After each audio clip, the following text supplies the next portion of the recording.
ठीक है जी बेटा, क्लास 11th का कोनिक का दूसरा पार्ट है ये।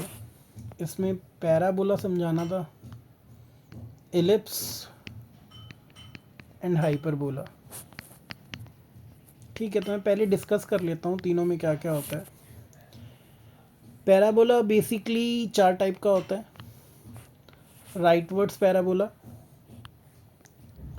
लेफ्टवर्ड्स parabola, upwards parabola, downwards parabola. तो बेटा जो राइटवर्ड्स पैराबोला होता है वो सिमेट्रिकल होता है किसके, अलोंग एक्स एक्सिस। देखो एक्स एक्सिस से जितना ऊपर है उतना नीचे। इसकी इक्वेशन होती है y square is equal to 4ax। अगर आप ध्यान से देखो ना, कनकेव मिरर जैसा दिखता है, तो इसमें एक फोकस होता है a,0। ठीक है जी, ये वर्टेक्स है आपकी ओरिजिन। ठीक है जी, ओके। तो इसकी इक्वेशन होती है y square is equal to 4ax। अगर ये लेफ्टवर्ड्स पैराबोला होता तो अभी भी सिमेट्रिकल अबाउट एक्स एक्सिस है, तो इक्वेशन यही होगी y square is equal to -4ax, क्योंकि नेगेटिव साइड पर है। इस बार फोकस होगा -a,0। अपवर्ड्स पैराबोला में ये सिमेट्रिकल अबाउट वाई एक्सिस है, तो इसकी इक्वेशन होती है x square is equal to 4ay। इसका फोकस है 0,a। एक होता है डाउनवर्ड्स पैराबोला, क्योंकि नेगेटिव साइड पे तो x square is equal to -4ay। इसका फोकस होता है 0,-a। ऐसी लाइन जो फोकस से पास होती है पैराबोला के अंदर वो कहलाती है लेटस रेक्टम। क्या कहलाती है बेटा, लेटस रेक्टम। तो ये हमारा लेटस रेक्टम है, ये रहा।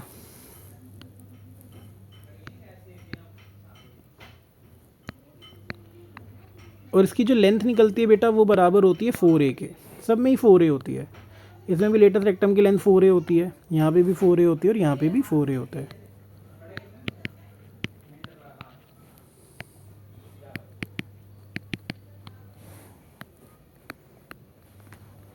देखो ये वर्टेक्स से जितना आगे होता है फोकस, अगर आप उतना पीछे जाओगे दूसरी साइड पर और वहाँ पे एक स्ट्रेट लाइन बनाओगे, जैसे इसके अंदर ये यहाँ पे a आ गया है, तो a पीछे जाओगे तो ये क्या कहलाएगा, x is equal to -a। ये कहलाएगा x is equal to a। यहाँ पर क्या होगा, y is equal to -a और y is equal to a। तो बेटा ये लाइन कहलाती है डायरेक्ट्रिक्स, और ये होती है इक्वेशन ऑफ डायरेक्ट्रिक्स। ठीक है, ये क्या है हमारा, डायरेक्ट्रिक्स। ठीक है, आपको एक चीज़ और सीखनी है, इसेंट्रिसिटी। इसेंट्रिसिटी को हम डिनोट करते हैं ई से। ई कैसे निकलता है, C/a। कैसे निकलता है बेटा, C/a। अब एक मिनट, इसेंट्रिसिटी इसमें नहीं, हम थोड़ा एलिप्स वगैरह में पढ़ेंगे। एक मिनट,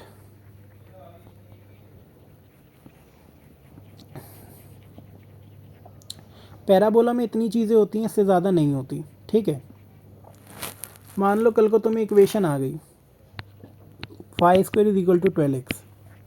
वाई स्क्वायर है तो ये सिमेट्रिकल अबाउट एक्स एक्सिस होगा। किसके सिमेट्रिकल होगा, एक्स एक्सिस के सिमेट्रिकल।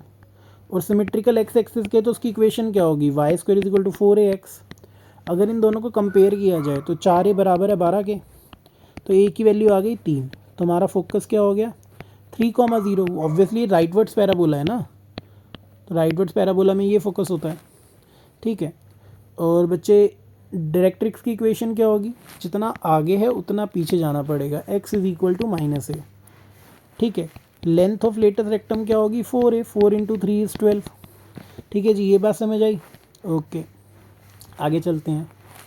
इसके बाद आएगा बेटा इलिप्स। इलिप्स भैया दो तरीके का होता है, एक अलॉन्ग एक्स एक्सिस, एक अलॉन्ग वाई एक्सिस। जिसके अलॉन्ग है वहाँ पे आपकी वर्टेक्स बनती है, मतलब जो मेजर वर्टेक्स बोल लो, तो ये होता है a,0 और -a,0। मेजर वर्टेक्स को हम हमेशा a से डिनोट करेंगे, और माइनर वाले को b से, 0,b 0,-b। अब यहाँ पे मेजर कौन है, वाई एक्सिस पे, 0,a 0,-a। और माइनस वाली क्या होगी, b comma zero minus b comma zero, ठीक है। इसमें दो फोकस होते हैं, c comma zero minus c comma zero. इसमें भी दो फोकस होते हैं, zero comma c, zero comma minus c. फिर से फोकस से अगर हम एक लाइन बनाएंगे, क्योंकि इसमें दो बनेंगी, वो दोनों लेटस रेक्टम है, और यहाँ पे लेंथ ऑफ लेटस रेक्टम होती है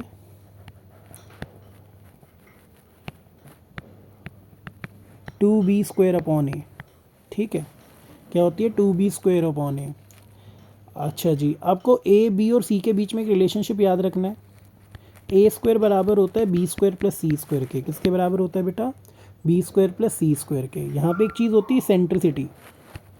अब कोई मुझसे डेफिनेशन पूछेगा सेंट्रिसिटी की, तो बेटा इसकी डेफिनेशन में भी यही लिखता है, the ratio of c by a, the ratio of c and a is known as eccentricity, ठीक है। जैसे मोमेंटम की डेफिनेशन होती है product of mass into velocity, उसके फॉर्मूले को इसकी डेफिनेशन में बोलते हैं। वैसे ये चीज़ होती है eccentricity, ratio of c with a is known as eccentricity, ठीक है जी। एक चीज़ और याद रखना, ये जिसके अलॉन्ग बनती है वो मेजर एक्सिस की लेंथ क्या होगी? ए प्लस ए इज़ 2a, और माइनर एक्सिस की लेंथ क्या होगी? 2b। ये याद रखना बेटा, ठीक है। ऐसी फिर एक चीज़ आती है हाइपरबोला। हाइपरबोला भी ऐसे भाई दो टाइप का होता है, एक इस टाइप का और एक इस टाइप का। इसकी वर्टेक्स है ये a comma zero minus a comma zero. इसमें भी दो फोकस होते हैं, c comma zero minus c comma zero. मैंने ऊपर इलिप्स की इक्वेशन नहीं बताई, तो मैं एक बार आपको इलिप्स की इक्वेशन बता देता हूँ। अलॉन्ग एक्स एक्सिस देखो, a हमेशा b से बड़ा होता है, तो जिसके नीचे की वैल्यू बड़ी होती है ना, x के नीचे की वैल्यू बड़ी है तो अलॉन्ग एक्स एक्सिस बनेगा, y के नीचे की वैल्यू बड़ी है तो अलॉन्ग y एक्सिस होगा। इसकी इक्वेशन होती है x square by a square plus y square by b square is equal to 1। क्योंकि अलॉन्ग एक्स एक्सिस था तो x के नीचे a आया, और ये बनेगा y square by a square plus x square by b square is equal to 1, ठीक है। ये जनरल फॉर्म होती है दोनों जो इलिप्स की होती हैं, ठीक है। अब हम आ जाते हैं अपने हाइपरबोला में। मैंने कहा हाइपरबोला दो तरीके का होता है, एक ये सिमेट्रिकल अबाउट एक्स एक्सिस, ठीक है, और एक होता है सिमेट्रिकल अबाउट वाई एक्सिस। तो इसकी वर्टेक्स है a comma zero minus a comma zero. इसके दो फोकस होते हैं, c comma zero minus c comma zero, ठीक है।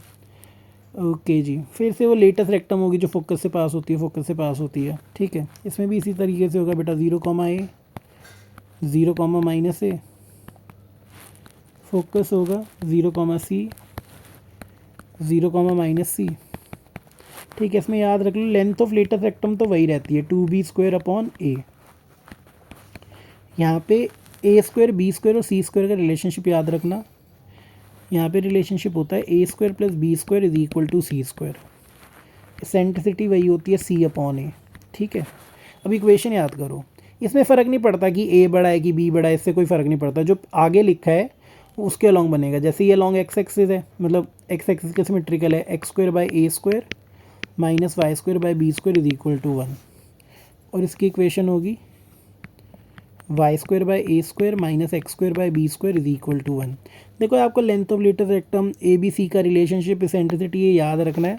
बाकी इसकी तीनों एक्सरसाइजेज में ऐसा कुछ है नहीं, ठीक है। तुम आराम से पढ़ोगे तो समझ आ जाएगा। जैसे मान लो ये इक्वेशन आ गई, एक्स स्क्वायर बाई 36 प्लस y square by 4 is equal to 1। पहचानो किसकी इक्वेशन है बेटा, बीच में प्लस का साइन है ना, तो ये इलिप्स की इक्वेशन है। और किसके नीचे की वैल्यू बढ़ी है? एक्स के नीचे की, तो ये लॉन्ग एक्स एक्सिस बनेगा ऐसे। होती क्या है वैसे इसकी equation? X square by a square plus y square by b square is equal to 1। Compare करोगे तो ए स्क्वायर बराबर है 36 के, तो ए की वैल्यू आ गई प्लस माइनस 6। बी स्क्वायर बराबर है 4 के, तो बी की वैल्यू आ गई प्लस माइनस 2। अब तुम्हें सी निकालना है। हमने सीखा था ए स्क्वायर किसके बराबर होता है? B square plus c square.